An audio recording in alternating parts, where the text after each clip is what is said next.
This is Jonathan Agger, 5th Pro Boxing Fans, joined by the unified super welterweight champion Natasha Jonas.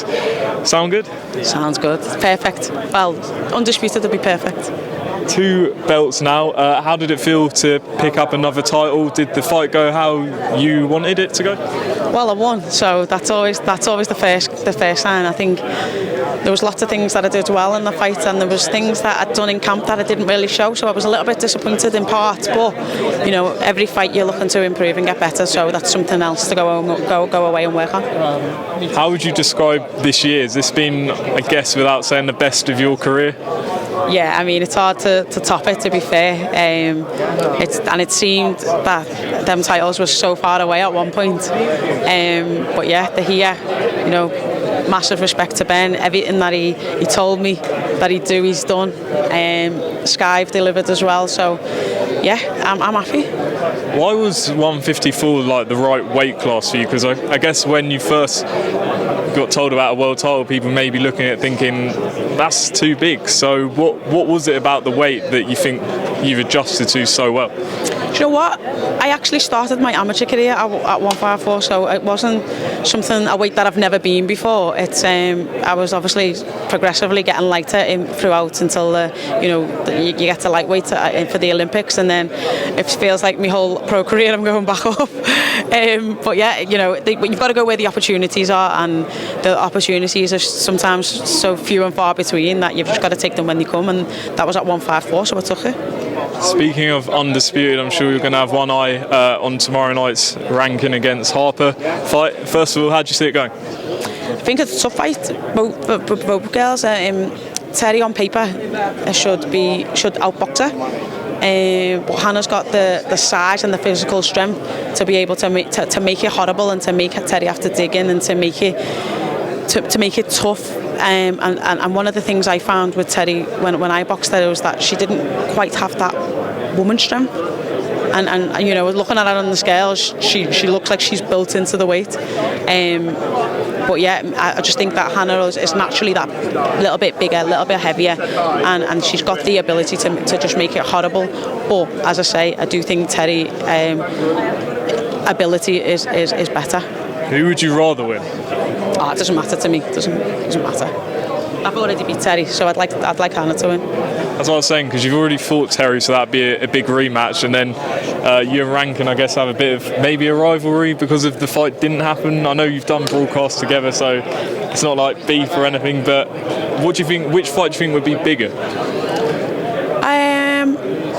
I'm not too sure, you know. I think both would, either or would be big. I think, you know, you can make it, it's just the vehicle behind it that makes it, you know, the promotion behind it that makes it as big as it is, and I think both have got the ability to be able to do that.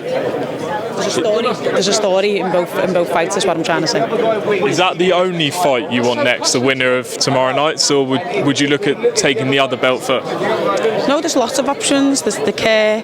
You know, I can still go down in weight, and you know, fight the winner of McCaskill and Cameron, or you know, McCaskill has got all the 147 belts, and maybe wait to see what happens after that fight and fight McCaskill for them. So you know, there's options, and like I said, for a long time it didn't feel like I had any, and now I've got a few. So I'll take whatever option's best for me at the time.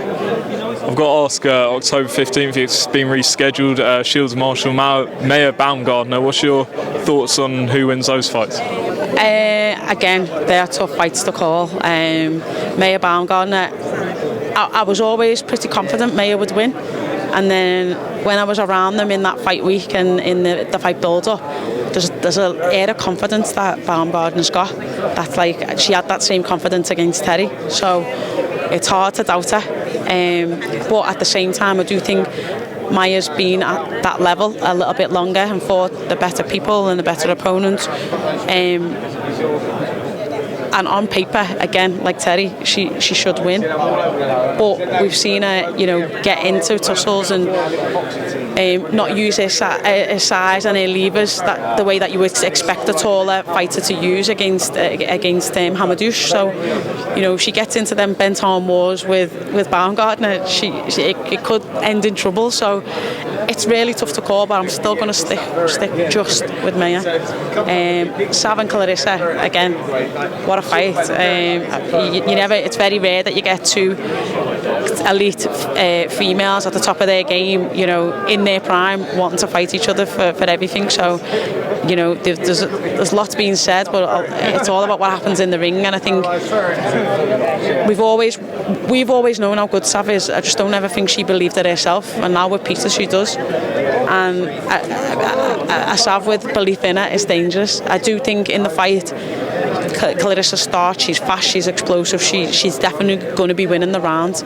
But I just think when Sav lands, then people don't get back up. We've seen what happens when Sav lands. When she lands clean, people don't get back up. And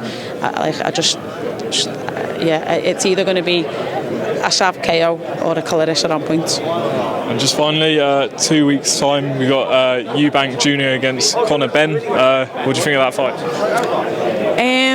It's one of them fights where I'm like, I get it in one sense, but then I don't get it in another. I think for me, Conor Benn was probably a couple of years ago one of the most improved boxers in Britain.